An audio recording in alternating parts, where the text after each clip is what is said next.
자, 재진술 보도록 하겠습니다. 재진술인데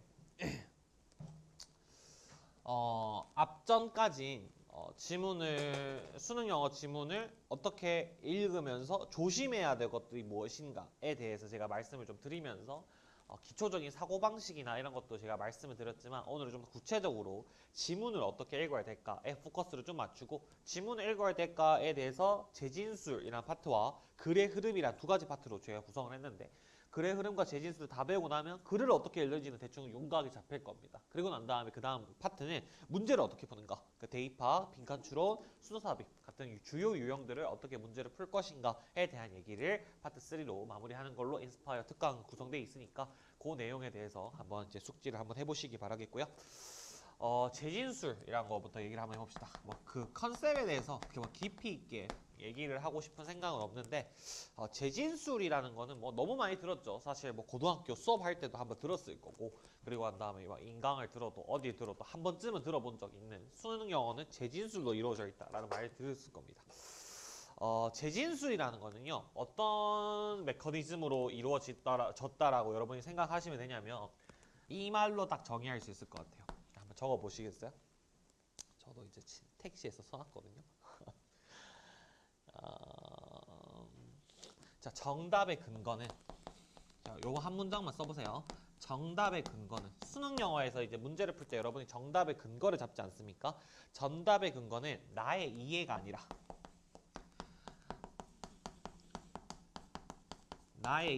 아니라 지문에 근거해야 한다는 당연한 믿음. 지문에 근거해야 한다는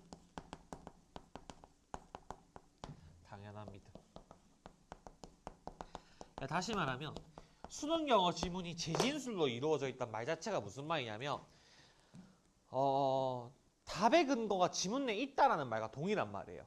그렇기 때문에 우리는 지문을 읽을 때 그 정답의 근거를 내 이해, 그러니까 이 문장이 어떤 말인 것 같아요로 답을 내는 게 아니라 이 문장이 여기에 있기 때문에 정답이 이거예요 라는 식으로 결론을 내야 된다는 거죠. 자, 예를 들어 볼게요. 자, 어떤 글이 있다 칩시다. 어떤 글에서 BTS라는 걸 딱 단어로 던졌어요. BTS. 여러분 뭐라고 하실래요? BTS. 잘생긴 오빠, 형아들이 춤 열심히 잘 추고 노래 잘 부르는 멋진 보이그룹입니다. 라고 얘기할 수도 있지만 누군가, 그죠? 두 번째, 북한이 봤어요. 북한 사람이 봤어요. BTS를. 그럼 뭐야?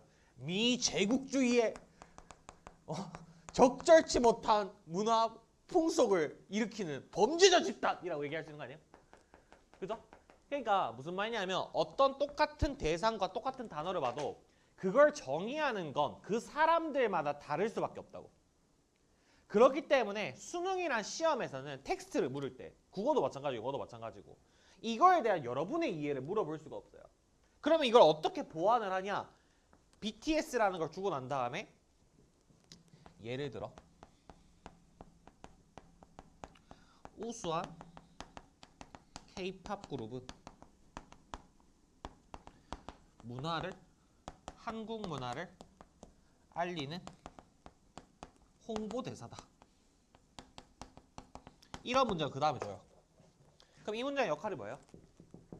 BTS에 대해서 너 뭐라고 생각하지? 근데 네 생각하지 마. 네가 가지고 있는 생각을 하지 마. 내가 지금 여기서 정의할 거야. BTS는 우수한 K-팝 그룹으로서 문화를 알리는 홍보대사야. 이 컬을 주는 거야. 이게 재진술이에요. 그러니까 내가 말하고 싶은 게 이거라고. BTS를 첫 문장을 짝 읽고 난 다음에 자 여러분 BTS가 뭐예요? 라고 생각하는 이해는 필요하지 않다는 거예요. 왜? 그 수능 영어 지문상 제가 첫 주차부터 얘기를 하고 있지만 컨텍스트의 밀도가 매우 높은 지문이란 말 자체가 무슨 말이냐? 이 단어에 대해서 여러분이 여러분 스스로 생각하게끔 내버려 두지 않아요. 뒤에 문장에서 정의를 시켜주고 그 정의를 여러분이 연결만 시키면 되는 거예요. 이해하시겠어요? 그렇기 때문에 제일 중요한 것은 뭐냐면 내가 이 단어를 읽었을 때 무슨 생각을 하냐가 중요한 게 아니라 이 단어를 읽고 난 다음에 이 글의 화자가 이 단어를 어떻게 정의하고 있는가 그걸 찾아내서 연결시키는 게 중요한 거예요. 이게 재진술입니다. 무슨 말인지 이해됩니까? 그렇기 때문에 여러분은 지문을 읽으면서 내가 이게 어떤 내 개인적인 경험이나 내가 지금 무슨 얘가 지금 무슨 말을 하고 싶은지를 내 언어로 생각해보는 그런 과정이 필요하지 않아요. 왜요? 화자가 정의를 하니까요. 이게 재진술입니다. 무슨 말인지 알겠죠? 그럼 결론은 무슨 말이냐? 아무리 어려운 지문이더라도 정답률 10% 나오고 20% 나오는 고난도 지문이더라도 결국 그 모든 정의는 지문 내에서 이루어진다는 겁니다. 자, 예를 들어 볼게요. 자, 요 지문입니다. 2017학년도 6월 평가 온 지문으로 기억하는데요. 요 당시에 요 문제를 이제 몇몇 선생님들 중에 오답이다, 출제 오류다 라고 말씀을 하셨었어요. 저는 그때 전혀 동의하지 않았고 동의하시는 쌤과 아닌 쌤이 갈라졌습니다. 동의하시는 쌤들은 이게 출제 오류라고 생각하시는 쌤들은 본인의 이해에 초점을 맞추시는 것 같아요. 무슨 말이냐면 이 지문에서 이게 이거랑 같은 말이니까에 대한 정의가 본인의 이해에서 나와요. 근데 저는 그렇게 읽으면 안 된다는 거예요. 그 이해는 내 머릿속에서 나오는 게 아니라 이 사람이 정의하는 거예요. 우리가 요 인스파이어 마지막 지문에 순서 문제가 하나 있는데, 자, 여러분 생각해 보세요. ordinary 이게 뭐예요? 일반적인, 전형적인, 그죠? typical 이거 뭐예요? 전형적인이라는 의미죠. 이 두 단어 유사어라고 볼 수 있지 않을까요? 사전에서 만약에 ordinary, typical 하면 ordinary 일반적인 뉘앙스의 차이는 좀 있겠지만 여러분 머릿속에 뭐 ordinary가 typical하고 typical 전형적이면 뭐 일반적이고 뭐 비슷한 거지 이렇게 읽잖아요. 충분히 그럴 수 있죠. 내 이해로 한다면. 근데 마지막 지문에서 제가 설명할 때 말씀드리겠지만 거기서 지문에서 화자는 이 두 개념을 구분해요. 그럼 내가 물어볼게요. ordinary와 typical은 원래 엄청 구분되는 개념이에요. 완전 반대말이에요. 이게 백인이 인종 얘기하지 맙시다. 뭐 할까요? 뭐 이게 예를 들어서 좋아하는 거면 이게 싫어하는 겁니까? 완전 사전적으로 반대말입니까? 아니잖아요. 근데 이 글에서 화자는 선언하고 시작하는 거예요. 뭐? 나 이거랑 이거를 다르게 볼 거라고. 그럼 여러분 뭐 하셔야 돼요? 다르게 보셔야죠. 그게 수능 영어다 이 말이에요. 그게 아니고 내 느낌엔 이게 비슷한지 아닌지는 중요하지 않아요. 이 지문도. 요 지문 같은 경우에도 뭐라고 하셨냐면 자, 여기에 정답이 intentional이다 라고 말씀하셨던 선생님들이 계세요. 그리고 이제 저는 이제 다 기억하고 있습니다. intentional이라는 것이 정답이다 라고 말씀하시면서 어떤 근거를 들었냐. 첫 문장을 봐라. 여기를 보면 스스로 선택한 속도로 이 세 가지 운동기구를 운동을 한다. 그리고 난 다음에 리서처들이 얘네들이 봤을 때 그 사람들이 운동을 한다고 했으니까 그 운동을 하는 게 속도를 스스로 선택하니까 의도적인 거 아니냐. 그러니까 선생님들이 출제 오류라고 말씀하시는 선생님들이 출제 오류라고 선생님들 말씀하신 게 뭐냐면 자, 운동을 스스로 선택 운동의 속도 그죠? self-selected pace라고 했으니까 속도를 스스로 선택하니까 그렇게 되면 운동도 본인이 선택하는 속도로 운동하게 되는 거니까 의도적으로 의도를 가지고 intentionally 하게 의도적으로 운동하게 되는 거 아니냐. 근데 답이 뭐였냐? automatically였어요.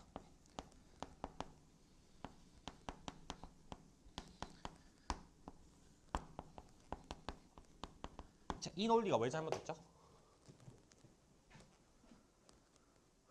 여기서 운동을 스스로 선택한다 했으니까 운동 속도를 스스로 선택한다 했으니까 운동을 의도적으로 자기의 의도로 집어넣어서 선택하는 거잖아. 속도를 20으로 할지 30으로 할지 40으로 할지 선택하는 거잖아. 그러니까 의도적으로 하는 거고 이건 출제 오류야 라고 얘기한 게 왜 틀렸나요?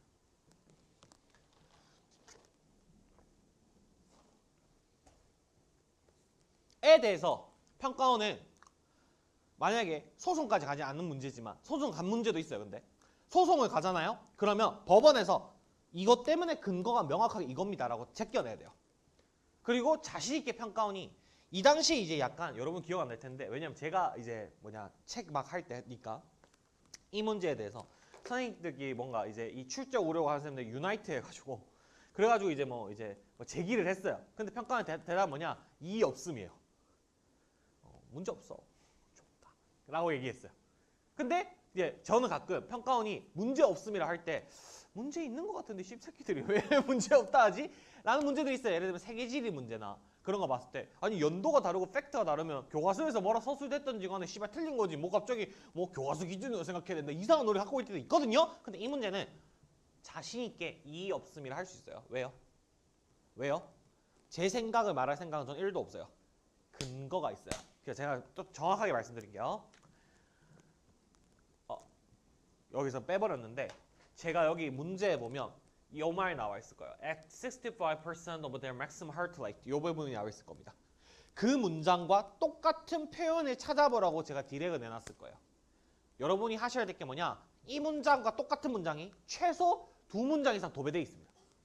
그러니까 평가원은 자신 있는 거예요. 뭐, 야, 이 문장에서 화자가 이거 3번이나 2번이나 얘기하는데 왜 너가 그렇게 이해하냐라고 얘기할 자신이 있기 때문에 이의 없음이라 얘기한 거야. 그걸 한번 찾아서 여러분도 출제 오류라고 주장하신 요 선생님들의 오류를 한번 피해 보시길 바라요. 지금 시간 드릴 테니까 질문 한번 찾아서 밑줄 한번 그어 보시겠어요? 똑같은 문장 시작해 볼게요. 시작. 자, 볼까요? 시간을 많이 드리지 못하고 질문 한번 읽어볼게요. 2001년에 얘네들한테 운동을 시켰어요. 뭘요? 스스로 선택한 속도 밑줄, self-selected pace 밑줄. 그러니까 속도를 스스로 선택하게 시켰어요. 요 3가지 운동기구에 대해서 treadmill, stationary bike, stair climber에 대해서 스스로 운동하라고 하고 속도도 선택해라 라고 얘기를 했어요. Measurement of heart rate, oxygen consumption, and perceived effort were taken through all three workouts. 그 심박수에 대한 측정과 그리고 산소 포화도 여기 밑줄 쳐보세요. 색을 좀 다르게 할까요? 본 필요 없네. 요 부분 밑줄 쳐보세요. 요 부분. 심박수에 대한 측정, 산소 포화도, perceived effort까지 여기 밑줄 쳐보세요. 그게 이 3가지 운동을 할 때 측정된 거래. 그러면 산소 소비량, 심박수 이런 것들을 측정하는데 이런 것들을 할 때 이게 뭐냐면 운동을 할 때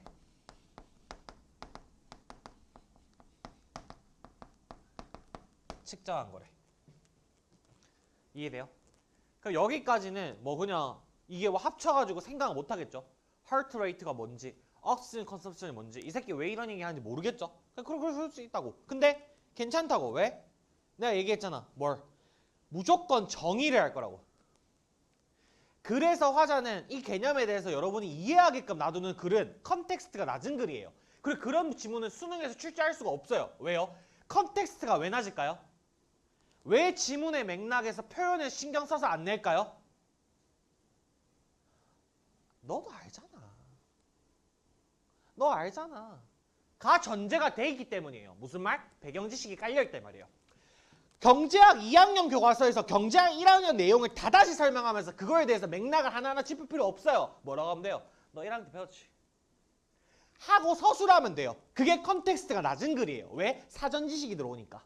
이 화자가 알 거라는 전제를 까니까. 근데 수능 지문은 그럴 수가 없다니까. 그러니까 이 컨텍스트의 밀도가 높을 수밖에 없어. 컨텍스트의 밀도가 높다라는 말이 무슨 말인데 정의를 해줄 거라고. 어떻게 정의되는데? 이렇게 정의돼 있잖아. 그 다음 문장 봐봐. Researchers expect to find the subset unconsciously targeted 밑줄 the same intensity 밑줄 별표.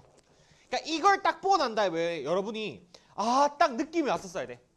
그러니까 연결이 안 될 거라는 생각을 가지고 그냥 같은 상대적인 생리학적 강도라고 읽으면 그러니까 아무 필요 없는 거예요. 근데 늘 긴장하고 있는 거야. 뭐 heart rate, 심박수, 옥시전 컨섬션. 그러면 내가 뭐 이거를 종합해가지고 막 몸의 신체적 기능이라고 막 일반화를 시켜내야 되나 생각이 들 때쯤 그 다음 문장을 보면 얘가 이렇게 얘기하고 있잖아. 그럼 뭐 해야 돼? 연결시키라고. 뭐가? 얘가 이거라고. 같은 상대적 생리학적 강도라는 이 말을 딱 봤을 때 여러분은 어떻게 생각했어야 되냐? 이것을 앞문장의 예구나 라고 생각했어야 된다고. 그럼 내가 얘를 뭐라고 잡고 A라 잡아볼게. 노란색. 그런 다음에 요거 같은 상대적인 생리학적 강도도 A라고 잡아볼게. A라고 잡아봐.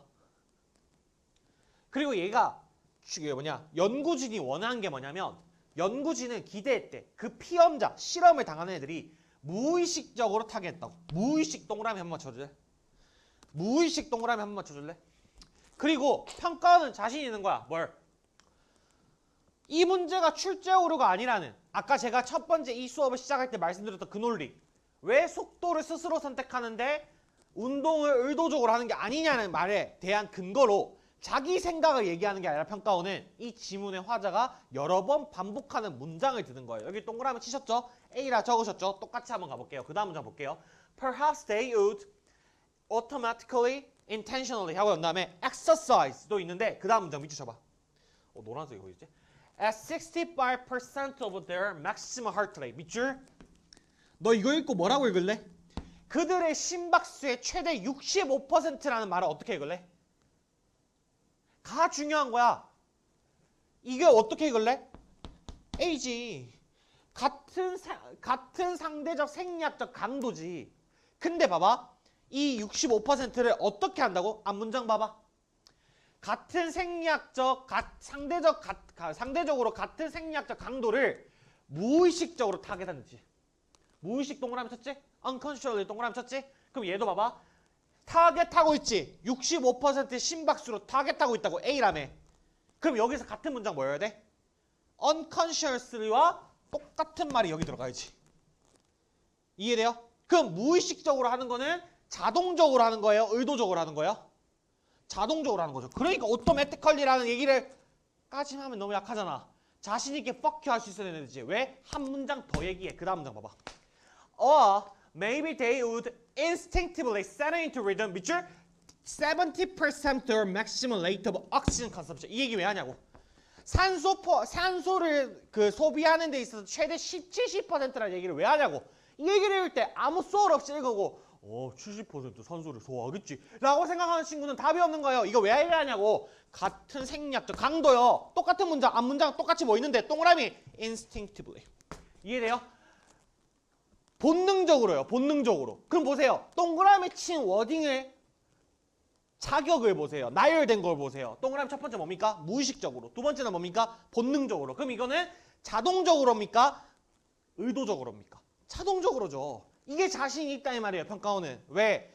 여기서 제기한 이 같은 상대적 생리학적 강도라는 말로 AAA 도배돼 있고 부사도 unconsciously, automatically, instinctively 다 똑같은 말로 도배돼 있으니까 자신 있다 이겁니다. 두루와가 되는 거예요. 이게 아니고 그 선생님들은 뭘 잘못 읽은 거야? 스스로 선택하는 건 속도예요. 속도는 20, 30, 40 다 알아서 선택하라고. 근데 이 피험자들이 이 실험을 하는 사람들이 기대한 건 뭐냐면 피험자들이 그들의 심박수의 65%에 되는 수준으로만 속도를 선택할 거라 이 말이야. 근데 심박수의 65%는 다 똑같아 달라. 여러분은 운동을 엄청 많이 하니까 65% 심박수가 개 높을 수 있어요. 근데 저 같은 뭐요? 가만히 집에만 앉아있는 사람들은 그냥 걷기만 해도 심박수가 엄청 높아지죠. 그러니까 그게 상대적으로 다른 상대적이란 말이 왜 붙었냐면 그 65%라는 수준이 사람마다 실제 심박수는 다 다르게 나타나지만 사람들이 65%의 수준으로만 선택할 거다 이 말이야. 그걸 기대한 거라 이 말이야. 이해하겠어? 그럼 그 선생님들 뭘 착각한 거야? 속도와 생리학적 강도라는 비슷해 보이는 개념을 오해한 거예요. 이해돼요? 이해돼요? 근데 이거를 갖고 난 다음에 너 왜 독해 제대로 못했냐라고 꾸짖으면 아니 그렇잖아. 지금 제가 첫 번째로 말씀드린 그 논리도 충분히 그렇게 읽을 수 있잖아. 이해할 수 있잖아. 그치? 그러면 너가 다퉈야 될 거는 속도와 생리학적 강도는 다른 개념입니다 라고 무슨 학자처럼 구는 게 아니라 제가 말씀드리고 싶은 건 뭐냐면 근거를 지문에서 잡으라고. 네 머릿속에서 잡으면 강사들조차도 이런 오해가 생긴다고. 이해하시겠어? 그냥 네가 마음대로 65%뭐 이게 이렇게 운동하는구나. 근데 운동 스스로 한다 했으니까 셀프 셀렉티드 이거겠지. 인텐셔널이겠지. 이거 딱 고르면 그냥 시험장에서 3초야. 아무 생각도 안 나. 체크하고 넘어가. 그거 틀려. 왜 틀리냐고. 지문에 근거가 없거든. 그러니까 저는 여러분이 당연한 말이잖아요 라는 걸 별로 안 좋아해요. 당연한 말은 네가 네 혼자 책 읽을 때 당연한 말로 여기세요. 왜 문제 푸는데 당연하게 여겨요. 문제 풀 때 당연한 말은 뭐냐면 쌤 얘가 얘잖아요. 얘가 얘잖아요. 이게 이거고 이거잖아요. 같은 말 같은 말 같은 말을 찾아내는 거예요. 뭐가 아니라 이게 이 말이잖아요. 네 이해는 안 중요해요.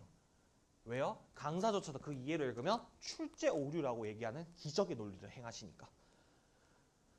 이해하시겠어요? 저는 뭐 이렇게 선생님들이 잘못 읽는다고 해서 저도 이런 실수가 나중에 나올지 모르죠. 물론 저는 출제 오류를 믿어본 적 한 번도 없습니다만. 약간 아닙니다. 공개 특강이죠? 그러니까 출제 오류를 믿어본 적 없습니다만 출제 오류 저도 만약에 지문을 잘못 읽으면 이렇게 읽을 수 있다 생각해요. 근데 그래서 저는 뭐냐? 제 생각을 다 빼고 읽어요. 뭐만 얘기하나? 컨텍스트가 높기 때문에 여기서 define 되는 그 개념만 갖고 있는 거예요. 이해하시겠어요? 그 연습이 되셔야 돼요. 연습 한번 더 해볼게요. 그 다음 질문입니다. 자, 요 어휘 문제인데요.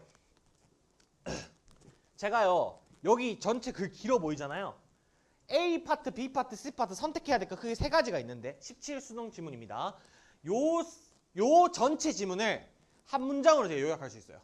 다시 정보량이 아예 없어요. 그냥 똑같은 말 떡도배요. 같은 말 같은 말 같은 말 같은 말 같은 말 같은 말 같은 말 같은 말 같은 말 같은 말 하고 끝나요. 한 문장밖에 없어요. 정보량이. 근데 이걸 이만큼 길게 쓰는 거예요. 그리고 표현을 계속 바꿔가면서 캐치하게 하는 거예요. 그게 뭔지를 생각해서 지문을 읽어보세요. 졸지 마시고. 아시겠죠? 지문을 지금 읽어서 같은 말이 뭔지를 생각해서 판단한 근거로 한번 써보세요. 시작. 됐나요? 볼까요? 첫 문장이 끝입니다. 그러니까 이 글은 첫 문장 말고 아무 내용이 없어요. 그러니까 처음부터 끝까지 첫 문장이 도배되어 있는데 그게 쉬운 글이란 말이 아니에요. 근데 그러니까 수능 영어의 백미는 뭐냐면 표현을 계속 똑같은 말을 계속 다른 말로 하는 데 있어요. 왜 그런 지문이 나올 수밖에 없냐? 아까도 말씀드렸잖아. 배경 지식과 사전 지식은 물을 수가 없는 시험이니까 컨텍스트 자체가 높을 수밖에 없다니까. 무슨 말인지 이해하시겠죠? 그러니까 예를 들면 이제 그런 얘기 하실 때 국어쌤들이 뭐 예를 들면 국어 지문에서 한국사적인 내용이 나오면 뭐 그게 자세하게 설명을 안 해준다 뭐 이런 식으로 얘기하시는 거 내가 얼핏 쇼츠 보다가 들은 적이 있어. 그게 왜 그럴까? 첫 번째, 한국사가 필수 과목입니까? 했지? 첫 번째. 두 번째는 뭐야? 너 한국인이지? 그러니까 우리가 일제강점기가 있다는 걸 알고 있지? 전제를 까니까 굳이 한국인 대상으로 묻는 시험에 일제강점기가 뭐고 어떤 문제가 있었는지 사전 지식을 쫙 깔아줄 필요가 없는 거야. 근데 우리가 예를 들면 명예혁명. 영국의 명예혁명에 대해서 우리가 예를 들면 지문을 읽어야 돼. 알아요? 갑자기 뭐 똑똑한 친구가 팔짱 딱 잘 알죠? 이렇게 할 수 있겠지만 잘 모르죠? 그럼 뭐예요? 그거와 관련된 맥락의 지문을 내려면 설명을 해줘야 되는 겁니다. 이해하시겠어요? 그러니까 그게 전제가 되어 있는 수능 시험이기 때문에 우리의 모든 포커스는 무슨 사고력 시험이다, 독해력 시험이다 애매하게 말로 뭉개지 말고 모든 포커스는 어디 맞춰져 있어야 되느냐? 같은 말을 찾는데 그게 뭐다? 사고력이다. 여기서 수능에서 애매하게 정의하는 사고력이라는 건 뭐냐? 결국 컨텍스트가 높은 지문에서 얼마나 낯선 개념을 연결시키면서 이해할 수 있는가를 묻는 게 수능 시험이다 라는 생각을 하시면서 읽으시면 돼. 아시겠죠? 해볼게요. 3문장 해볼게요. When teacher work in isolation, 선생님들이 고립돼서 일할 때. 자, 이게 끝입니다. 선생님이 고립돼서 일할 때요. They tend to see the world throughout one set of the eyes. 그들의 세상을 한 세트의 눈, 그러니까 눈 하나로만 본대. 그게 어떤 눈인데? Their own, 그들만의 눈. 그러니까 선생님들이 고립돼서 일할 때 자기만의 세상을 본다고. 자신만의 세상을 본다고. 이 문장 전체를 A라 잡을게요. 선생님이 고립돼서 일할 때 고립 선생님 그럼 뭐 한다고? 자신의 눈으로만 세상을 봐. 자, 이 얘기를 제가 A라고 잡을게요. The fact that 사실 어떤 사실이냐면 There might be someone somewhere in the same building or district who may be more successful teaching this or that subject or lesson까지 끊어보시고 자 여기까지 The fact 절이 길어요. 읽어볼게요.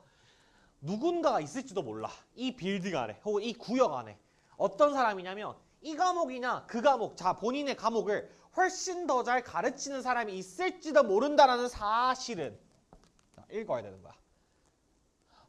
선생님이 예를 들면 그치, 이게 필요가 없다는 거야. 자 요거 문장 딱 읽고 난 다음에 자 얘들아 나도 니네들한테 영어를 가르치고 있지.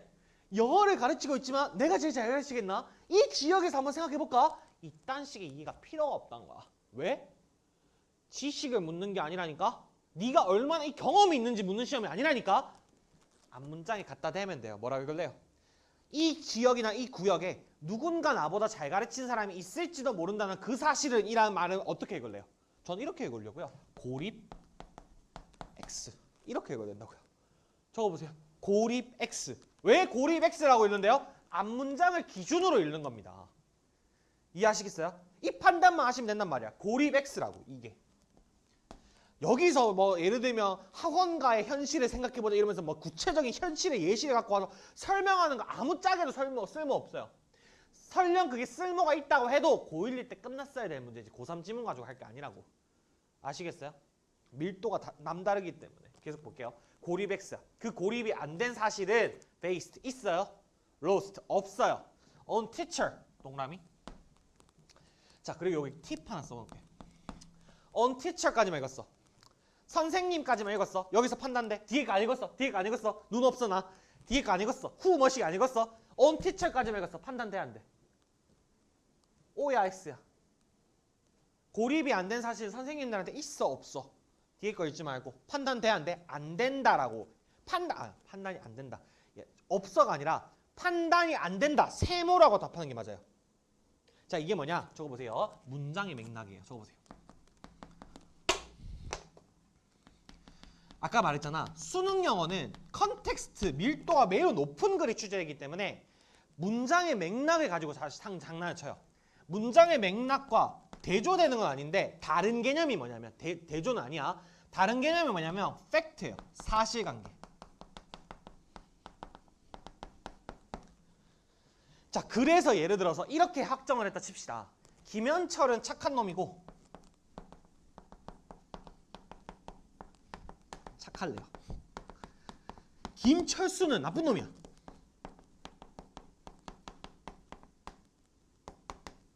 이게 이 글에서 확정한 사실관계야. 이건 팩트야. 이런 내용이 있다고. 제가 착하다는 게 팩트가 아니라 이런 내용이 있다고. 근데 문제는 어떻게 묻냐면 이렇게 묻는 거야. 자 봐봐. 문제는 마을 사람들이 김철수가 착하다, 나쁘다 는 고 생각할게요. 는 어이없는 상황이 일어난 것이다. 생각하는. 자, 이 문장 적어봐. 지금 낙서하는 거 아니야? 이게 맥락이거든. 사실관계는 뭐야?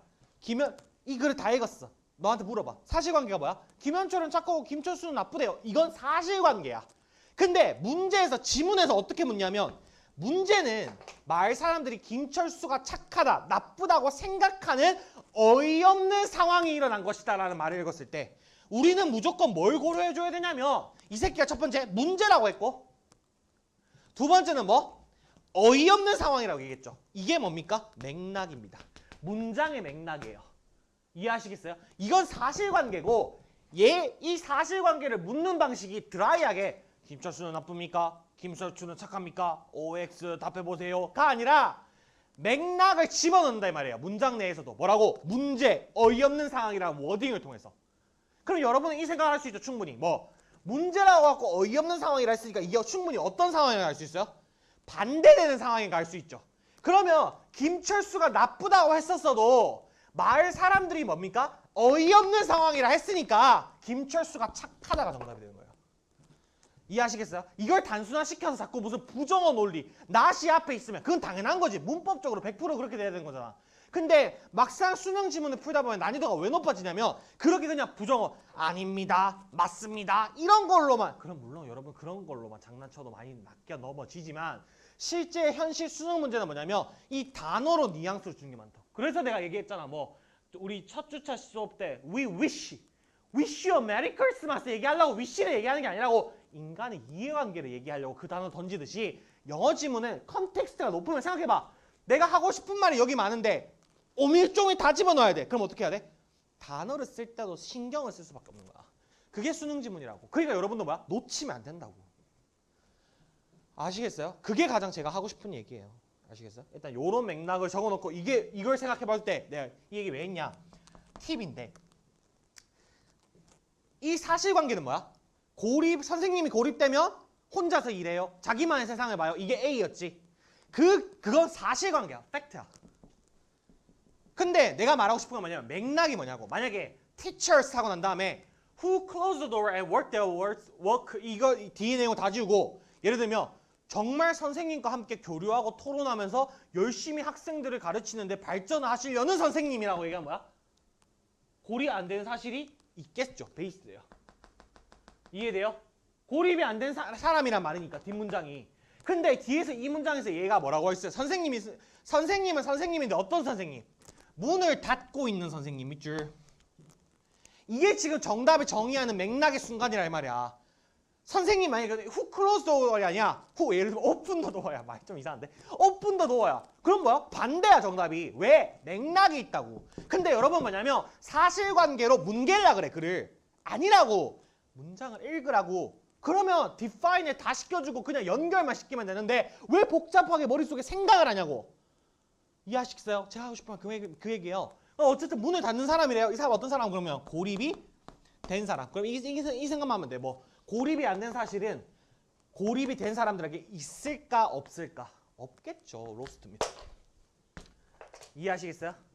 자, 이 모든 이 전체 내용은 다 이렇게 도배되어 있어요. B파트도 똑같습니다. 문장 맥락으로 한번 해볼게요. 그 다음 문장 봅시다. In the absence of a process. 뭐라고? absence 밑줄. 없어요. 부재야 부재. 이해돼? 만약에 내가 이걸 반대말로 absence가 아니라 presence라고 썼어. 존재라고 썼어. 그럼 뭐야? 답이 반대야. 당연히. 뭔 말인지 알겠지? 그러니까 문장을 제대로 읽어야만 해. 알겠어? 그러니까 이걸 무슨 저는 그렇게 뭉개고 싶지 않은 거야. 부정어 논리 뭐래가지고 낫이 있으면 체크하자. 당연히 체크해야지. 안 해야 된다는 게 아니라. 근데 단순하게 이렇게 absence, presense 이렇게 반대말로만 안 구성된다고. 알겠지? 훨씬 더 많은 맥락이 주어질 때가 많다고. 생각하라고.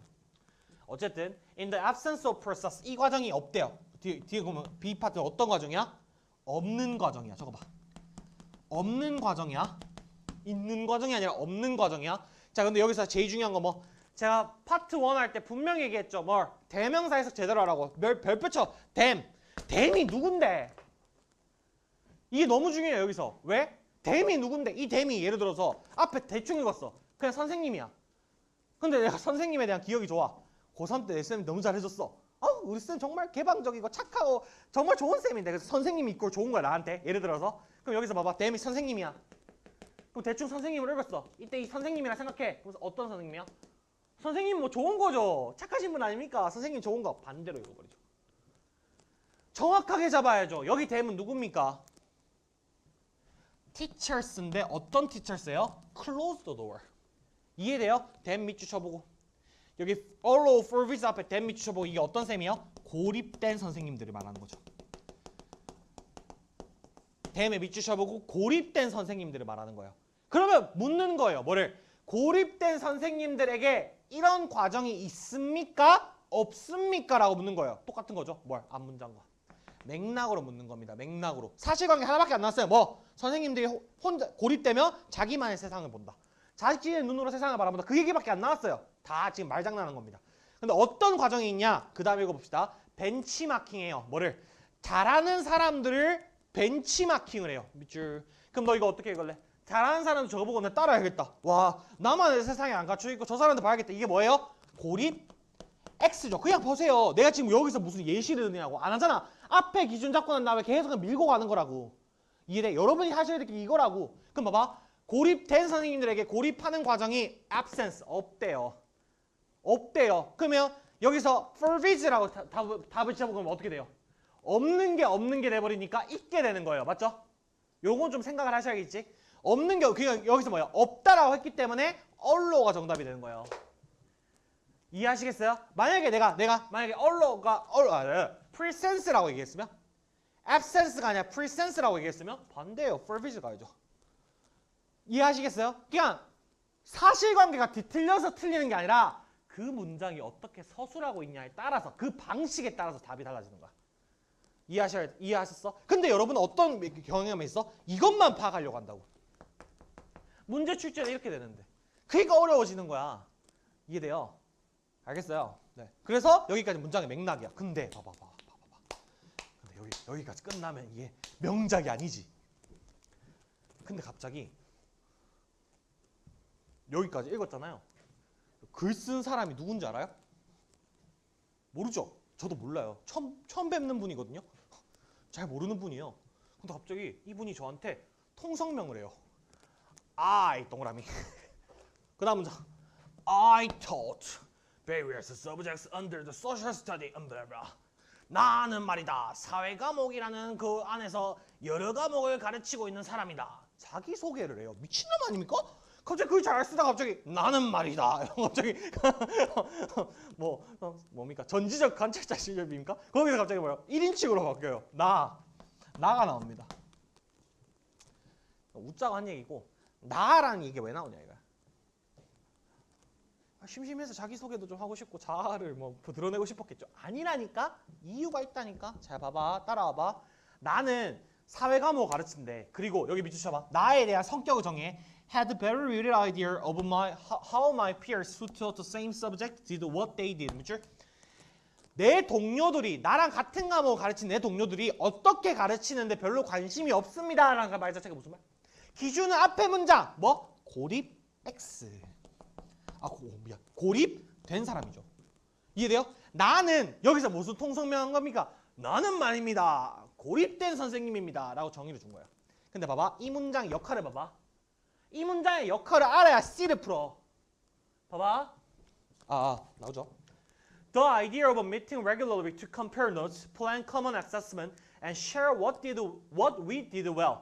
자, 주기적으로 만나서 노트, 필기를 교환하고 평가 계획을 세우며 그리고 난 다음에 우리가 잘한 걸 공유하는 것까지 끊어봐. 이게 지금 뭐야? 어떻게 읽을래? 고립 X라고 읽을 거지? 오케이. 고립 X야. 맞지? 고립 X야. 거기까지 읽었지? 근데 봐봐. 그게 mostly 일어나요. mostly occurred 하면 뭐야? 일어난다는 거야. 실제로. 그지? never occurred 하면 뭐야? 일어나지 않는다는 거야. 근데 여기 핵심어가 뭔지 알아? 앞에 고립 X, 고립 O 이게 아니라 핵심어가 뭐냐? us 동그라미.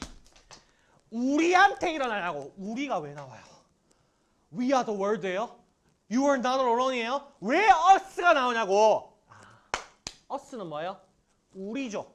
여러 명이 있어요. 그러면 내가 포함된, I가 포함된 개념이 us죠. I가 포함 안 되면 뭡니까? them입니다. them. 그들이죠. 내가 포함된 3인 복수 집단이 뭡니까? 우리죠. us죠. 그럼 us가 왜 나옵니까? 앞문장? 이거 I 때문에 나오는 거죠. 내 통성명 했잖아. 내가 어떤 사람이라고? 고립된 사람이라고 통성명을 했으니 우리도 어떤 사람입니까? 고립된 선생님이죠. 그럼 us 동그라미 치고 이거 뭐라고 읽어줘야 돼요? 고립된 선생님. 그럼 고립된 선생님들에게 고립되지 않는 일들이 일어나요? 안 일어나요? 안 일어나죠. 그러니까 never. 수능 문제 이렇게 나와 있다고요. 이해하시겠어요? 물론 지금 제가 보여준 건 컨텍스트가 높은 것 중에서도 정말 밀도가 높은 건데 그렇지 않은 지문들도 다 이런 구성 원리를 있기 때문에 여러분이 지문에서 읽으시면서 하셔야 되는 생각은 정답의 근거가 같은 문장으로 어디에 쓰여있지지 첫 문장 딱 읽고 야 니네 학교생들 봐봐래. 야 진짜 매일 똑같은 일상에서 더 반복되면서 자신만의 세상에 이렇게 갇혀가지고 그래 살아가지 않나. 그런 이해가 필요가 없다는 거예요. 그게 왜 필요합니까 도대체가. 그걸 경험한 예를 들면 어떤 친구는 뭐야 학교를 안 다녔을 수 있죠. 아니 맞잖아. 자퇴했을 수 있잖아. 그러면 학교 선생님이 어떤 일상을 사는지 그 친구는 이해하지 못해요. 근데 수능은 그 친구도 칠 수 있죠. 그게 맥락이라는 겁니다. 그게 경험으로 묻지 못하는 거라는 겁니다. 예를 들면 보세요. 뭐 치킨이라고 떠올랐을 때 맛있는 음식이라지만 어떤 사람은 닭 알레르기가 있어. 있는지 모르겠다. 그런 게 있는지 모르겠지만 닭 알레르기가 있어. 그럼 뭐예요? 치킨은 지옥의 음식이에요. 그 각기마다 모두 다른 이해를 모아내야 되는 게 수능 지문이고 그런 방법은 딱 한 가지밖에 없어요. 뭐? 그 이해를 너의 머릿속에 남겨두지 않는 거. 뭐? 화자가 정의하게 만드는 것. 그리고 답의 근거로 저는 그렇게 생각 안 돼요 라고 얘기하며 세 번째 줄에 있잖아 임마 라고 답해 줄 수 있어야 되는 거. 그게 수능이라 이 말이에요. 근데 왜 허튼 짓을 합니까? 왜 기출 문제집을 풀면 난 다음에 두 번째 줄, 세 번째 줄, 네 번째 줄까지도 이게 무슨 말인지 왜 네 머리로 이해를 합니까? 화자가 정의를 다 해놨는데 여러분이 하실 일은 유일하게 뭔데? 연결인데 왜 그 딴짓을 합니까? 라는 얘기를 할 때 수업을 해보잖아요. 강사 입장에서 딱 예쁘게 떨어지는 질문 몇 개 딱 서팅해가지고 딱딱딱 보여주는 거 일도 아니에요. 저 이거 만든다 말씀드렸죠. 정말 밀도 높은 교재고 정말 밀도 높은 강의가 될 거라고 확신합니다만 이거 쓰는데 하루도 안 걸렸어요. 왜요? 머릿속에 다 있는 거예요. 근데 제가 정말 말씀드리고 싶은 게 뭐냐면 제가 정규 수업도 마찬가지고 이 영상을 보고 있다면 커닥 주간지도 마찬가지고 일관되게 제가 모든 기출 문제를 그냥 뭐랄까 이 문제는 예외니까 빼고 이런 거 하나 없이 모든 개념을 모든 기출 문제를 일관되게 저는 수업에서도 교재에서도 계속 일관되게 보여드리고 있어요. 이 이해를. 이 말 자체가 뭐냐? 이게 그냥 수능을 구성하는 원리라는 거예요. 여러분이 그걸 믿으셔야 됩니다. 저를 믿으라는 게 아니라 이 지문에 서술되어 있는 것이 정답의 근거가 될 수밖에 없다는 걸 믿으셔야 됩니다. 이해하시겠어요? 그게 우리가 지금 영어 독해를 연습해야 되는 핵심적인 과정이고 제가 요즘에 막 이렇게 교재도 출판하고 하다 보니까 공스타그램? 뭐 이런 친구들 많이 봐요. 그 마음이 너무 아픈 게 뭔지 아세요? 국어 빠이 막 체크 막 열심히 했어. 수학 으아 막 체크했어. 탐구 으아 막 체크했어. 영어 한 줄.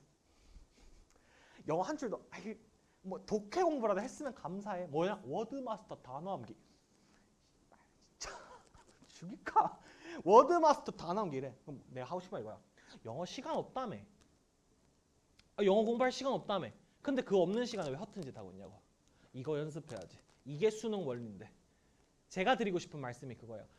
얼마 시간 없는 거 존중하는데 그 얼마 없는 영어 공부 시간 어떻게 쓰시겠냐고. 시험에 나오는 방식대로 연습을 해야 시험장 갔을 때 점수를 올려내죠. 그 없는 시간에. 제가 드리고 싶은 말씀이 이거예요. 이해하시겠어요? 다음 시간은요. 이거는 지금 뭐냐면 문장들끼리 연결이잖아요. 사실 그래서 좀 더 직관적으로 와닿았을 건데 여러분이 시험장 가서 재진수를 잘 못 느끼게 되는 이유 중 하나가 자, 요거는 제가 미리 컨셉을 좀 설명드릴게요. 왜 이런 선생님 근데 제가 시험장에서 읽을 때 왜 저게 안 읽힐까요? 이게 많은 수가 어떤 경우 어떤 지문들이 있냐면 예를 들면 이런 거야. 앞부분에서 분명히 다른 얘기야. A라고 얘기해. 그러고 난 다음에 B라고 얘기해. 그러고 난 다음에 C라고 얘기해. 그러면 여기까지 C 읽을 때 여러분이 실제로 다 다른 얘기니까 어떤 생각이 드냐면 A네, B네, C네 라고 하고 난 다음에 더 이상 공통점을 찾지 않아. 그러니까 내가 앞에 두 지문은 어떤 지문이냐면 문장들끼리 대응이 되기 때문에 호흡이 짧아. 그래서 앞 문장에서 바로 같은 말이 나오기 때문에 바로 캐치할 수 있거든. 근데 이건 잘 안 될걸? 그래서 실제로 선생님들도 요즘은 해설할 때 그냥 무미건조하게 뭐 예를 들면 디스가 없죠? 막 이래. 야, 디스가 없는 거 맞는데 그냥 이 지문은 디스가 없죠 하고 5번 체크하면 아무 의미가 없는 문제예요. 내가 하고 싶은 말 이거야. 왜 선생님도 놓치냐? A, B, C까지 읽으면 방향을 잃잖아. 근데 수능은 그때 노려. 그때를 노려. 어떻게 하냐? 다시 A 프라임. 다시 B 프라임. 다시 C 프라임. 그러면 재진술이 돼. 되는데 왜 네가 못 캐치하냐? A 읽고 B 읽고 다른 지문은 이건 거야. A 읽고 그 다음 바로 A 프라임이 나와. 그러면 연결. 이게 돼. 이해돼? 근데 조금 난이도 높은 지문이나 여러분이 못 찾는 지문은 어떤 지문이냐? A 읽고 B 읽고 다른 말인데? 다른 말이야. B 읽고 C 읽고 다른 말이야? 다른 말이야. 근데 갑자기 그러고 난 다음에 이제 그러면 좀 어떻게? 포기를 해. 뭘 포기를 해? 같은 말은 개뿔. 씨발 그냥 이해해야겠다. 무슨 말이지? 읽어버려. 그럼 막 머릿속에 막 혼잡해. 근데 그러고 난 다음에 수능을 쓱 꺼내. 뭐? 어디서 읽어봤지 않니? 이것도 한 말이거든? 이것도 한 말이야. 지문 끝났어. 그럼 여러분 뭐 하셨어야 돼? 여기 읽었을 때 이거네. 여기 읽었을 때 이거네. 여기 읽었을 때 이거네. 다시 지문의 구조로 재진술을 하는 경우가 많아. 이게 꽤 많아. 여기 요 문장 삽입 문제는 정답의 근거 제가 정답 말씀드릴게요. 정답을 갖고 오지 마. 정답 5번인데요. 디스가 없는데요. 알겠다고. 그거는 우리 나중에 많이 하자고. 그거 하려는 게 아니고 5번에 디스가 없어 정답인데요. 이거 말고 이거 찾아와. 이게 A고 이게 B고 이게 C라서 이게 그러면 A 프라임이고 이게 B 프라임이고 C 프라임이고 연결시키는 거야. 우리 그거 할 거야. 이해하시겠죠? 그래서 그 연습을 우리가 같이 해보고 여기까지 하면 재진술 파트는 대충 마무리돼서 여러분 감이 좀 오실 겁니다. 자, 재진술. 자, 지문끼리에 대해 한번 봅시다. 컨셉은 말씀을 드렸다시피 그냥 결국 이런 거죠. 우리가 지문이 이렇게 있으면 재진술이 되고 있다는 걸 느끼는 경우는 바로 이 가까운 문장이 이런 방식으로 재진술이 되고 있으면 우리가 바로 재진술이 되고 있다는 걸 느낄 수 있습니다. 근데 어떤 경우 여러분이 좀 어려워하냐면 이 지문에서 A 얘기가 나오고 B 얘기가 나오고 C 얘기가 나오고 난 다음에 그러고 난 다음에 다시 이거에 대한 재진술이 이거에 대한 재진술이 이거에 대한 재진술이 나오게 됐을 때 이 연결을 구조적으로 하는 게 굉장히 학생들이 어려워하더라. 그래서 그런 문항이 나왔을 때 좀 뭐랄까 이해도가 떨어지거나 아니면 정답률이 떨어지거나 그런 경우가 좀 생기더라. 그래서 우리가 재진술이라는 게 비단 한 문장 두 문장에만 신경을 쓰는 게 아니라 지문 전체 맥락까지 고려해가면서 지문에서의 대응을 해봐야 될 필요가 있다라는 말씀을 드렸고 그게 이 문제입니다. 이 문제를 해설을 할 때 사실 많은 선생님들이 이제 여기서 보면은 5번에 this 동그라미 치고 이 대명사가 남는다. This proved to be negative sum game. 이 대명사가 대응이 안 된다라는 말씀을 많이 주세요. 사실입니다. 이거는 어떤 정답의 근거로 볼 수 있는 부분이긴 하지만 사실 이렇게만 해설을 하면 사실 어떻게 보면 이 지문에 어떻게 보면 백미를 사실상 거의 20%도 못 살린 격이 돼버려요. 그러면 이 지문은 또 어떻게 봐야 되는가? 이렇게 봐야 되죠. 제가 좀 드리고 싶은 말씀이 지금 분명히 as an example of this 3번까지 앞까지 끊어봐. 여기까지 끊어보면 요 앞의 내용들을 이해가 안 된다는 이유로 날려버리는 친구들이 있을 거예요. 3번 앞문장까지의 내용이 사실 어떻게 보면은 뭐래? 아니면은 좀 제로 썸 게임, 네거티브 썸 게임 뭐 이런 얘기가 나오니까 잘 모르겠는데 이런 느낌이 드니까 그냥 대충 읽어버리는 친구가 있을 거예요. 그게 답이 없어지는 거예요. 자, 첫 번째 제가 강조드리고 싶은 게 이거예요. 여기 밑에 그 브리티시 뭐 뱅크 나오잖아요. 쓰지 마. 브리티시 뱅크 나오잖아요. 여러분 이거 이해 못해요. 뭐가 없으면 저 앞에 기준이 없으면 얘가 지금 뭐 예를 들면 은행이 시간을 늘려가지고 고객을 더 끌었는데 다들 그렇게 하니까 더 망했어 라는 이 내용을 이해하는 건 아무 의미가 없어요. 은행이 시간을 더 늘려서 사람들 더 끌었는데 다들 그렇게 하니까 망했구나를 이해하는 건 이 지문에서 아무 의미가 없어요.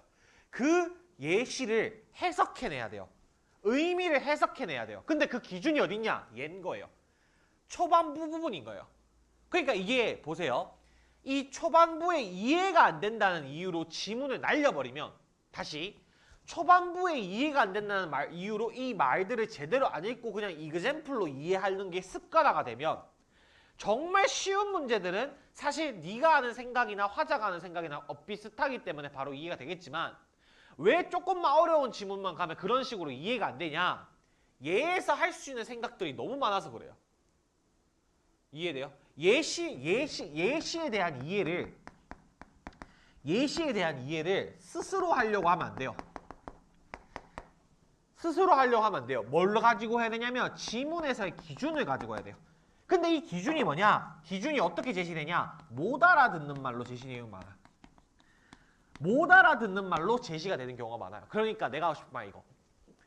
3번까지 뭐래 라고 해도 일단 그 말을 붙잡고 연결을 시키셔야 된다고. 그럼 얘가 지금 밑에 내려갔을 때 뭘 하고 있는 거고 왜 이런 얘기를 하고 있는 거고가 이해가 되는데 앞에 이 부분을 날려서 읽어버리면 답이 없어. 이해돼? 그러니까 이렇게 돼버리는 거야. 이 문제는 디스가 있지. 근데 이거는 18학년도 9월 평가원이 그렇거든요. 이게 그러니까 요즘 문장 삽입 글의 순서랑 문장 삽입 스타일이라 예전 문장 삽입 스타일이랑 약간 겹치는 과도기야. 근데 요즘 문제를 보잖아? 이런 거 없어. 온전히 순전히 이런 식으로 지문 이해로 푼다고. 작년 9평도 마찬가지야. 39번 문제도 문장 삽입 문제. 이해돼? 그러니까 지금 이 문제를 디스에 의지해서 풀었다는 것 자체는 아무 의미가 없는 사실인 거예요. 지금 맥락에서 보면. 무슨 말인지 이해하시겠어요? 독해력을 발휘하셔야 됩니다. 그게 되어야지만 여러분들이 정말 제대로 된 지문 이해를 할 수 있다 라는 말씀 드리면서 말이 좀 긴 것 같으니까 직접 한번 읽어보겠습니다. 자, 같이 한번 읽어봅시다. The net effect of this. 이러한 것의 효과는 대리한데 이러한 것 동그라미 일단 문제 풀듯이 할게요. DS 동그라미 당연히 주어진 문장에 어떤 대명사나 이런 지칭되는 말들이 있으면 꼼꼼하게 체크하셔야 됩니다. 이거에 대한 효과가 이거였다라고 얘기하니까 this는 알 수 있는 건 원인일 것이고. 그쵸? 그럼 대디아, 여기 대디아 나오는 이게 뭡니까? 이게 결과에 해당하는 거겠죠.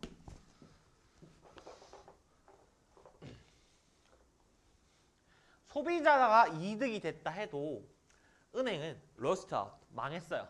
파산했어요. 왜 그렇냐? as, 왜냐하면 여기서 그들의 비용이 증가했기 때문인데, 근데 증가했는데 전체 고객의 숫자는 그대로였기 때문에 망해버렸대. 당연히 여기까지만 읽었을 땐 얘가 지금 무슨 말을 하고 싶은 건지, 왜 이런 얘기를 하는 건지를 알 수가 없어요. 그죠? 여기까지는 잘 읽어놨어요. 지문 한번 읽어볼게요. In major market, 어떤 성숙한 시장에선 breakthrough that leads to major change in competitive position, 어떤 그 주된 변화로 이어지는 혁신들, 경쟁적 위치에 있어서, 그러니까 몇 등이냐, 1등이냐, 2등이냐, 3등이냐 이거에 있어서, 그리고 그 시장의 성장으로 이어지는 혁신들은 드물대. 이게 무슨 말이야? 당연히 읽었을 때 드물군 까지만 생각 드는 건 당연한 거예요. 저도 마찬가지예요. 근데 무슨 말? 아, 그 혁신인데, 어떤 혁신이 있는데 그게 경쟁적 위치가 변화하고 시장의 성장으로 이어지는 혁신은 드물다는 거구나. 난 이 말을 이해가 안 돼도 붙잡고 밑으로 내려가는 것과, 에이 뭐래, 날 이해시켜 라면서 이 말을 던져두고 밑에 내려가는 건 천지 차이라는 거야. 제가 말하고 싶은 건 무슨 말인지 이해되시겠죠? 그러니까 이해 안 되는 누구나 똑같다. 근데 그 말을 붙잡고 밑에서 연결시켜 줄 거라는 믿음을 가지고 읽으셔야 된다. 말씀을 좀 드리고 싶고, 두 번째, because of this, 이것 때문에, this 동그라미 치고 당연히 대명사는 꼼꼼하게 체크하셔야 됩니다. 이것 때문에 경쟁은요 제로섬 게임이 됩니다. 제로섬 게임이 되는데, 그 제로섬 게임이 뭐냐면 한 조직만 이겨요. At the expense of, 요 덩어리째 수거 외우셔야 됩니다. 뭡니까? 무엇을 희생하고라는 의미죠. 단어 정리 따로 안 하겠습니다. 다른 사람들을 희생하고 한 조직만 이길 수 있습니다. 그러니까 정리를 해보면 제로섬 게임, 쓰는 게 중요한 게 아니에요. 수업하려고 쓰는 겁니다. 제로섬 게임이 있는데 이 제로섬 게임은 한 조직만 이겨. 다른 조직은 희생을 합니다. 여기까지 되겠죠? 어렵지 않겠죠? 따라와 주세요. 그 다음, however, 하지만 where the degree of competition is particularly intense, 굉장히 경쟁의 정도가 극도로 심한 곳은, 근데 여기서 조건이 붙어요. 경쟁이 극도로 심한 곳은 제로섬 게임이 can quickly become a negative sum game. 제로섬 게임이요. 이게 어떻게 변한대? 제로섬이 네거티브 썸으로 변한대.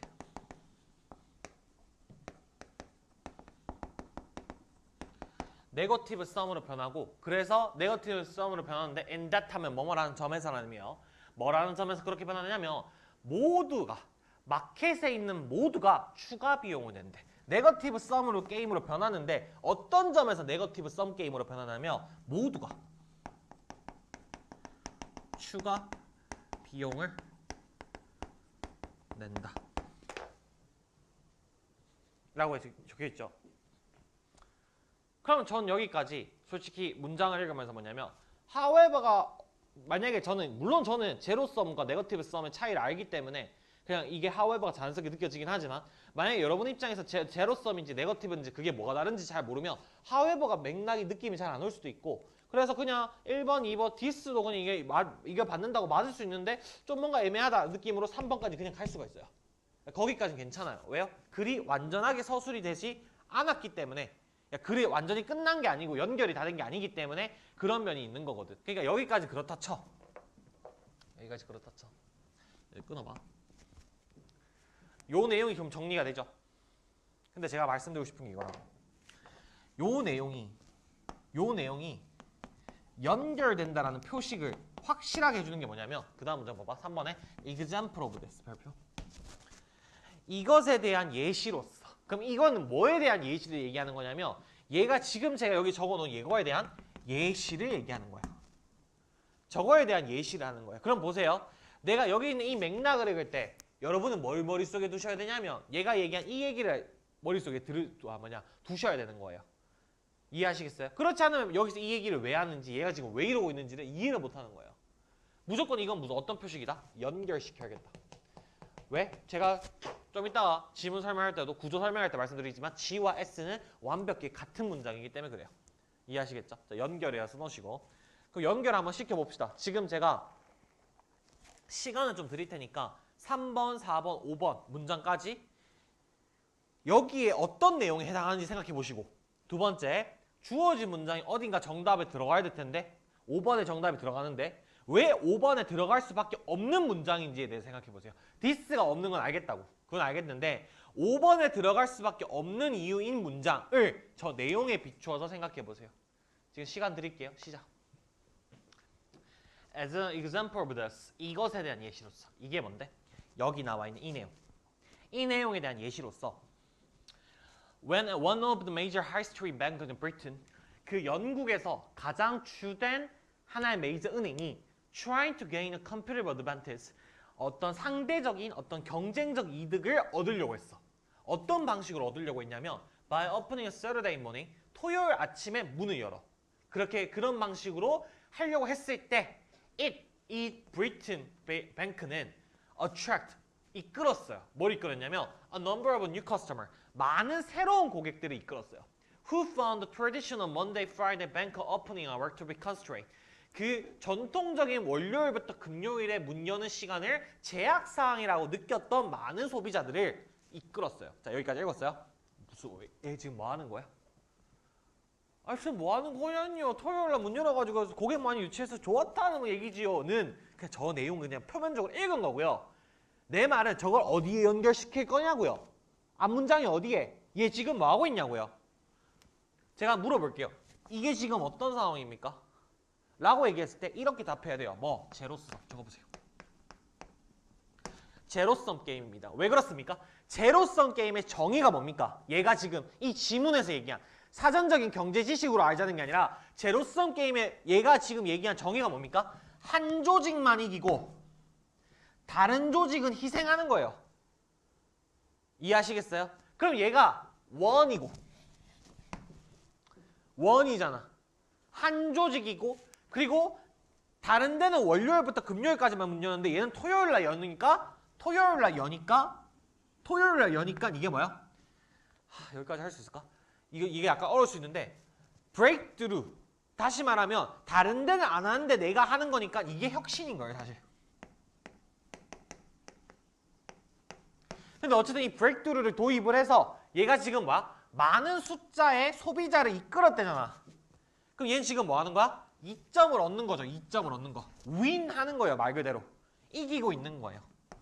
아, 그러면 여러분 이걸 읽을 때 앞에서 as an example of this라고 했으니까 이 문장을 읽을 때 어떤 생각을 해야 되냐? 아, 제로섬 게임이 시작됐군. 이라고 생각하셔야 되는 거예요. 왜? 얘는 이기는데 다른 데는 그러면 많은 고객이 왔다는 거는 줄어들고 있는 거니까 제로섬 게임이 시작됐군이라 생각해야 되는 거야. 이해하시겠어? 그냥 이거를 토요일날 문 열었다 라고 읽으면 답이 없는 거야. 됐어? 계속 읽어볼게. However, 하지만 faced with a loss of customer, 소비자들이 잃게 되니까 the competition, 경쟁 업체들이 responded by opening a Saturday as well, 토요일 날 또한 열면서 대응을 했대. 지금 이거 읽을 때 어떤 생각해야 돼? 다른 데도 업체에서도 토요일 날 문을 열기 시작했대. 대응했대. 쌤 뺏기니까 당연히 대응하기 시작해. 아니, 이건 표면적인 이해고 얘를 앞에 어떤 내용이 연결시킬래? 여기서 어떤 내용이 연결시킬래? 경쟁이 심화되고 있구나. 이게 내 이해가 아니라 얘가 지금 뭐라고 했어? 앞문장에서 여기 있네. Where the degree is competition is particularly intense. 굉장히 극도로 경쟁이 심해질 때, 심할 때 제로섬 게임은 네거티브 썸으로 변한다며. 이해돼? 그럼 여기서 이게 대응을 한다는 게 뭐다? 최소 경쟁이 심화되고 있군이라는 생각을 해야 된다고. 그럼 말해봐. 넌 그 다음 결과를 알아. 알아. 제가 어떻게 될지 알아. 뭐 어떻게 돼? 라고 얘기할 때 그걸 내가 어떻게 알아요? 이 지랄하면 안 된다고. 왜? 얘가 다 얘기해줬잖아. 어떻게 되는데? 제로섬에서 경쟁이 심화되면 네거티브 썸 되니까 썸 된다니까. 그럼 뒤에 이게 이그젠플이라며. 그럼 이 이그젠플은 같은 말이어야 되니까 뒤에 나오는 이 뒷내용 어떤 거여야 돼? 네거티브 썸 게임이 돼야 돼. 이해됐어? 그건 내 이해가 아니라 얘가 얘기해 준 거라고. 이해했어? 근데 네거티브 썸 게임이 되는데 어떤 점에서 네거티브 썸 게임이 된댔어? 모두가 비용을 지불한대지. 모두가 비용을 지불한대지. 그런데 5번 뒤에 갑자기 뭐냐면 this 이거는 판명됐대. 저거 봐. 결과.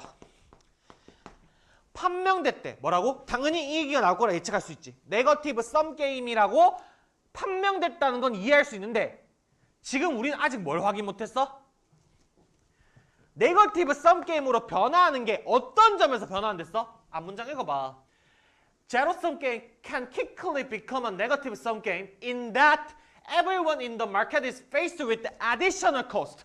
모두가 이 마켓에 있는 모두가 추가 비용을 내야 된다고. 그 맥락이 확인이 안 됐지.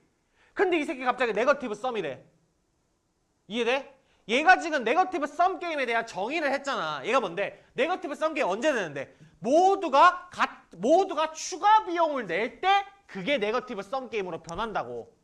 근데 얘는 갑자기 네거티브 썸 게임입니다 하고 끝났어. 이해돼?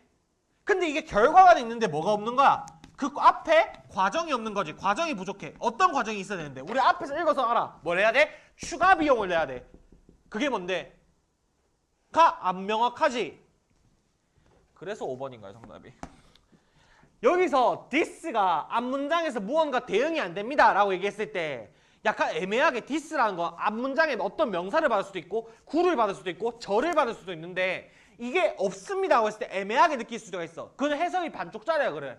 여기서 this가 네거티브 썸 게임이 됐다는 게 왜 단절이 일어나냐고. 제대로 읽으려면 이 단절이 왜 일어난다고 얘기해야 되냐면 이게 결과인데 네거티브 썸 게임으로 변하는 거 예측할 수 있었어. 왜? 첫 문장부터 그렇게 얘기하고 있었으니까. 근데 네거티브 썸 게임으로 왜 변했는지에 대한 과정이 제시되는데 그 과정이 없다 이 말이야. 모두가 추가 비용을 냈다? 그게 어딨어? 그게 어딨어? 주어진 문장. 봐봐. 주어진 문장 봐봐. 이것에 대한 결과는 대디한데 모든 소비자가 이득을 봤음에도 불구하고 뱅크스들은 여러 군데라 이 말이야. 은행들이 다 파산했대. 이 말이 중요해. 그 다음 말 뭐야? 왜 파산해? 그들의 비용은 증가했는데. 별표. 그들의 비용이 증가했다. 요 말 딱 보고 어떤 생각해야 돼? 저거 봐. additional cost. 추가 비용이지. 추가 비용을 지불했는데 but the total number of customers stayed the same. 전체 소비자들의 숫자는 그대로였기 때문에 은행들이 파산을 했대. 파산을 했다? 밑줄? 이 파산을 하는 게 뭐야? 모두가 추가 비용을 내는. 다시 모두가 망한다. 이거에 확실하게 어떤 걸로 변하고 있는 거야? 네거티브 썸 게임으로 변하고 있는 거야. 이해하겠어? 무슨 말인지 이해되니? 그럼 이렇게 되는 거야. 이게 지금 우리가 다 읽었잖아. 그럼 이렇게 지금 되는 거야. 정리를 깔끔하게 해줄게. 봐봐. 너가 지문을 읽을 때 이 흐름을 깨달았어야 돼. 그게 아니고 자꾸 대명사만 찾았으면 이 문제를 제대로 못 풀고 최근 문제를 왜 못 푸냐 이거에서 못 푸는 거라고. 이런 것들을 못 잡아내기 때문에. 봐봐. 얘가 분명 시작할 때 뭐라고 했냐면 제로섬 게임을 한대. 제로섬 게임은 한 업체가 다른 업체를 희생하면서 하는 거래. 근데 경쟁이 심화되면 그게 제로섬으로 변하는데 추가 비용을 낸대. 모두가. 이렇게 변하는데 여기까지 됐지? 그래서 여기서 한 업체가 이겨. 이 4번 앞문장까지 내용이 뭐냐면 한 업체가 이기는 제로섬인가. 제로섬인데 이게 어떻게 돼? 4번 문장에서 경쟁이 심화돼. 그럼 경쟁이 심화되면 앞에서 얘기해줬잖아. 뭐라고 얘기해줬어? 네거티브 썸 게임이 될 거라고 얘기해줬어. 그래서 네거티브 썸 게임이라는데 조건이 앞에 있었어. 네거티브 썸 게임이 어떻게 되는지. 모두가 비용을 추가적으로 내야 된다는 조건이 있었어. 근데 이게 조건이 안 나온 상태로 결과만 때린다 이 말이야. 거기서 단절을 느끼면 여기서 주어진 문장에서 this가 대응이 제대로 안 된다는 걸 느낄 수가 있고, 그럼 그 this가 어디서 대응돼야 되냐? 주어진 문장에서 대응돼야 되는데, 주어진 문장의 내용은 뭐냐? 그거에 대한 효과, 다시 말하면 경쟁이 심화된 결과가 뭐냐면 모두가 이득을 받았어. 소비자가 이득을 받았어. 모두가 아니라 소비자가 이득을 받았는데 은행이 파산해. 이게 뭐야? 네거티브 썸 게임이 됐어. 그래, 왜 네거티브 썸 게임이 됐어? 비용 더 내야 된다니까? Their cost increase. 이게 뭐야? additional cost.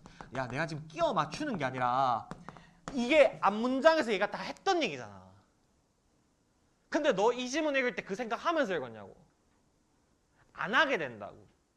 그냥 오늘 문 열었네 해가지고 여기 금요일날 문 여니까 뭐 다른 데도 대응했네. 네거티브 썸 게임 디스 좀 이상하네. 오버. 이렇게 푸는 거야 너는. 이 지문은 이런 흐름을 담고 있는데 그걸 캐치하면 사실 명확하게 디스가 대응이 되지. 이해됐어? 얘의 역할은 뭐야? 주어진 문장의 역할은 뭐야? 제로성 게임에서 네거티브 썸 게임으로 변하는 과정에 대한 결과인 거야. 얘가 순서로 따지면 이거에 대한 캐치를 하고 저기 5번을 쓰는 것과 그걸 캐치를 못하고 디스만 기대가지고 5번을 쓰는 건 아예 독해력이 다른 친구라 이 말이야. 이해했어? 자, 여기서 마지막. 첫 문장은 그럼 왜 나와? 생각해봐. 여기까지 다 이해했지? 흐름은 잡았어. 근데 대충 읽은 문장이 있어. 첫 문장 왜 나와? Because of this 말고 첫 문장 왜 나와? 첫 문장은 뭘 말하고 있었던 거야?